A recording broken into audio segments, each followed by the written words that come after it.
तो hello guys, hello everyone.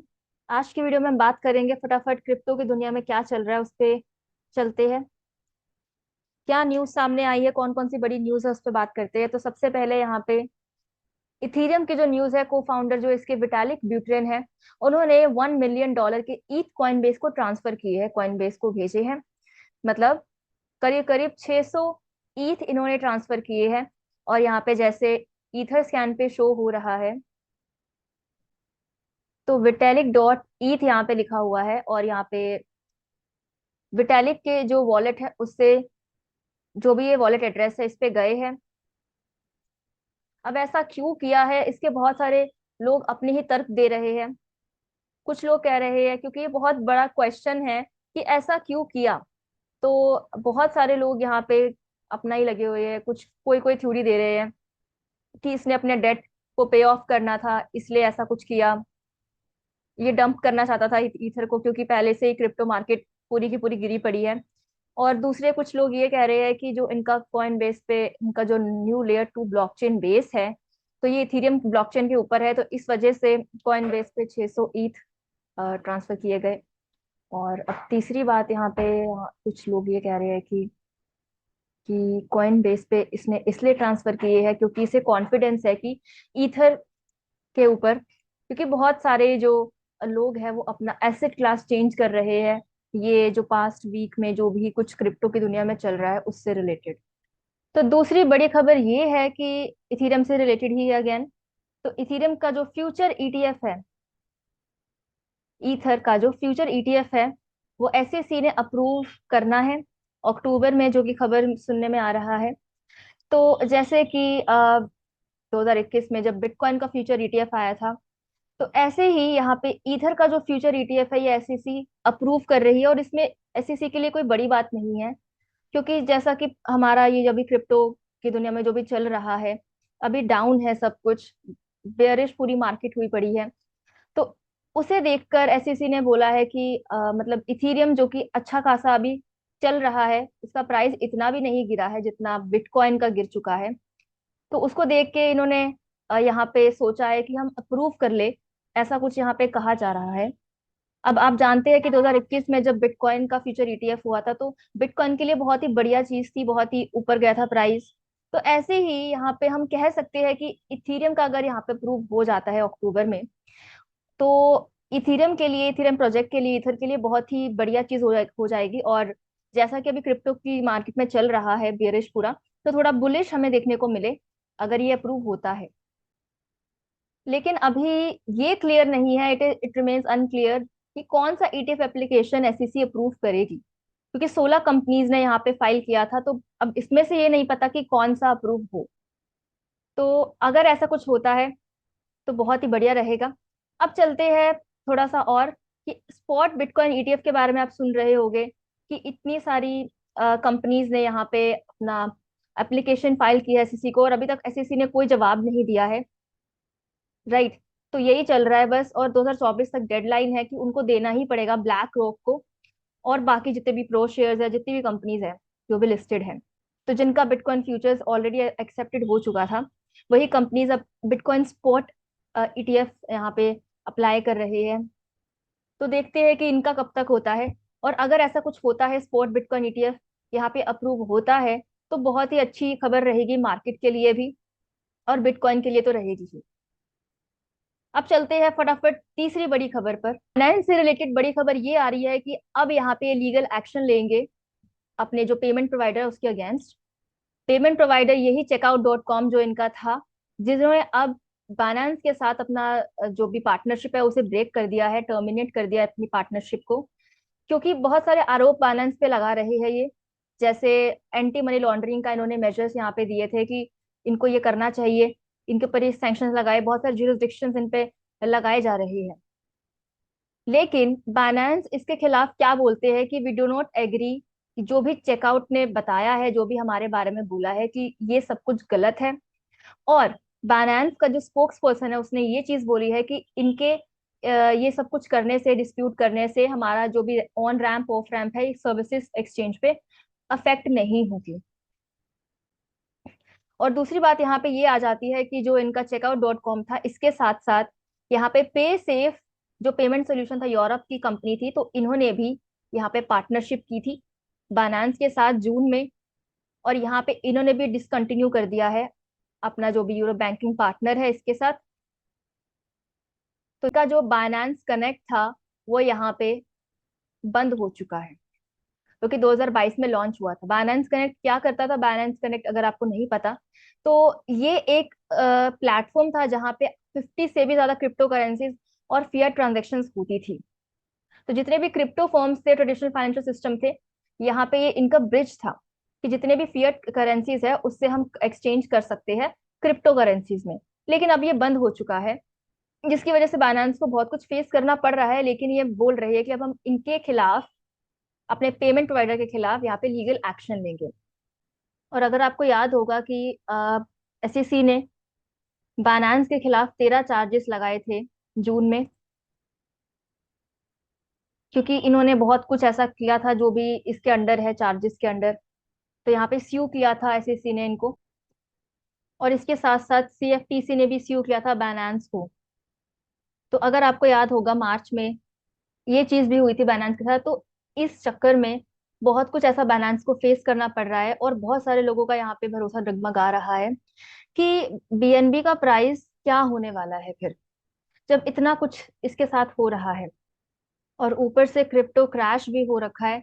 तो BNB का जो प्राइस है वो नीचे जा ही रहा है, आपको दिख ही रहा होगा।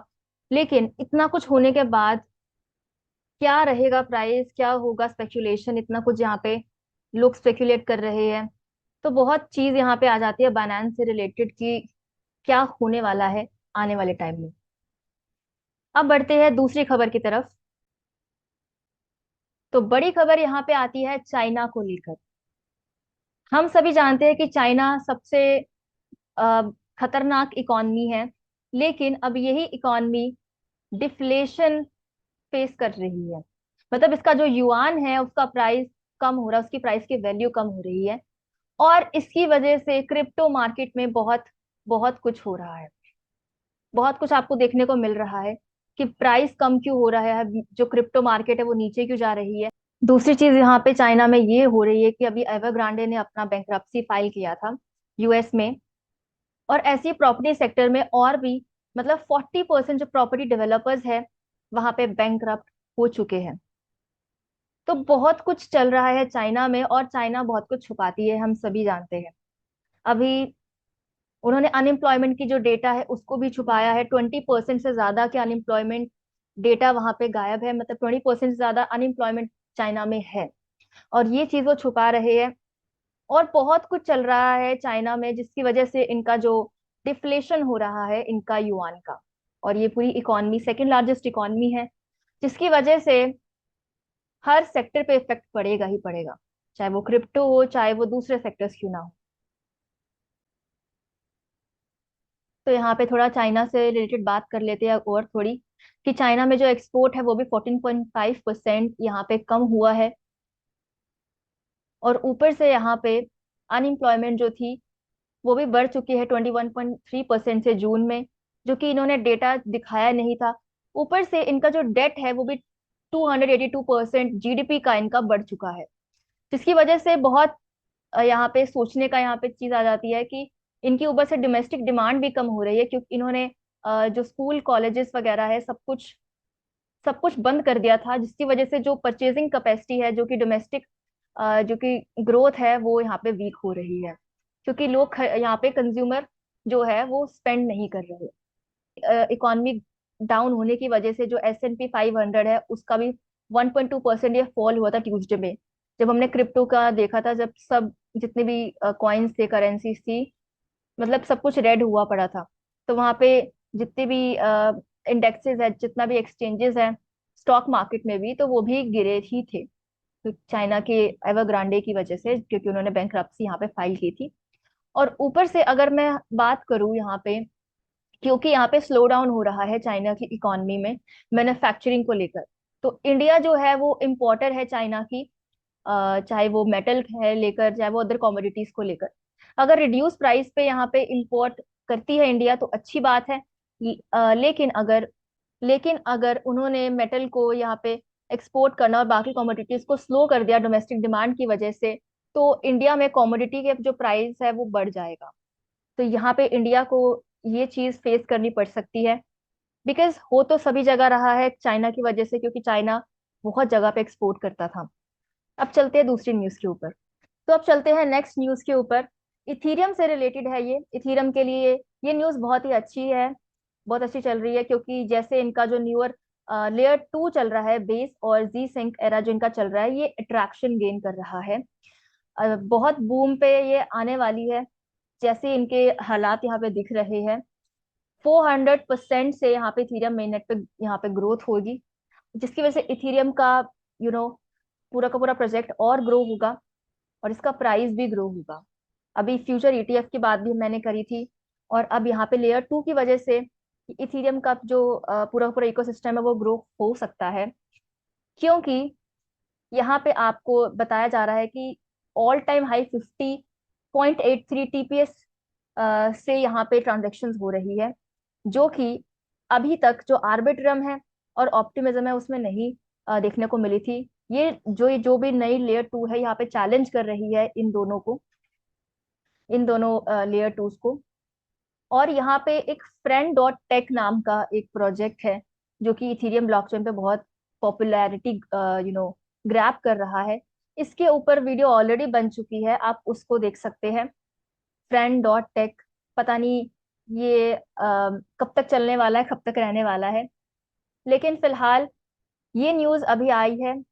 और इतना टाइम हुआ नहीं है जीके सिंह को और बेस को, जितना इन्होंने टी यहाँ पे जितना भी यहाँ पे वैल्यू लॉक्ड है इनकी। जैसे अगर बात करें यहाँ पे आर्बिट्रम और ऑप्टिमिज्म की, तो इतनी इतनी वैल्यू यहाँ पे लॉक्ड है ऑलरेडी, दोनों को मिला के। और यहाँ पे जीके सिंह ने $408 मिलियन ऑलरेडी कर लिया है, और बेस ने भी इतना हो चुका है। तो देखते हैं कि आगे क्या क्या इस पे इन लेयर्स 2 पे होने वाला है, और जिसकी वजह से इथेरियम और कैसे बढ़ेगा। तो यहाँ पे एक और न्यूज की बात कर लेते हैं, टेरा लैब्स को लेकर जो चल रहा है। यहाँ पे इन्होंने अपडेट दिया है कि हमने सक्सेसफुली यहाँ पे फ्रोजन कर लिया है आपका, फिशिंग स्कैम से बचने के लिए आपके जितने भी फंड्स हैं यहाँ पे फ्रोजन हो रखे हैं। और अभी चीजें चल रही है, अभी तक पूरी तरह से सही नहीं हुआ है। और यहाँ पे ये कंफर्म करे कि टेम्परेली फ्रोजन है, और अभी कोई साइट्स के साथ आप एंगेज मत होना, ऐसा ये कह रही है। और बाकी आगे की चीजें आपको बताते रहेंगे, हमारी टीम पूरा काम कर रही है, ये सब कुछ चल रहा है यहाँ पे अभी। चीज चल रही है, आप सभी जानते होंगे कि हैकर्स ने यहाँ पे टेरा की वेबसाइट को ओवरटेक कर लिया था। तो इसकी वजह से यहाँ पे इसकी साइट अभी डाउन चल रही है। और ये जो भी इन्होंने ट्वीट्स करे हैं कि अभी के लिए टेम्परेली ये क्लोज रहेगी, शट डाउन रहेगी, और आपके जितने भी फंड्स हैं, हमारे जितने भी मतलब जिसने जिसने भी टेरा में डाल रखा है पैसा, तो वो अभी लॉकडाउन है पूरे के पूरे, ताकि आगे फिशिंग स्कैम्स जो हो उससे वो बचा जा सके। तो आप पहले भी जानते होंगे कि टेरा 2.0 आया है। पहले का जो टेरा था वो तो पूरा का पूरा उड़ गया था, पूरी मार्केट से उड़ गया था, लूना उड़ गया, है ना। तो यही चीज सबका फंड्स जो था कवर करने के लिए टेरा 2.0 लेकर ही इनका जो फाउंडर है वो आया था। और अब फिर से ये चीज हो रही है कुछ ना कुछ।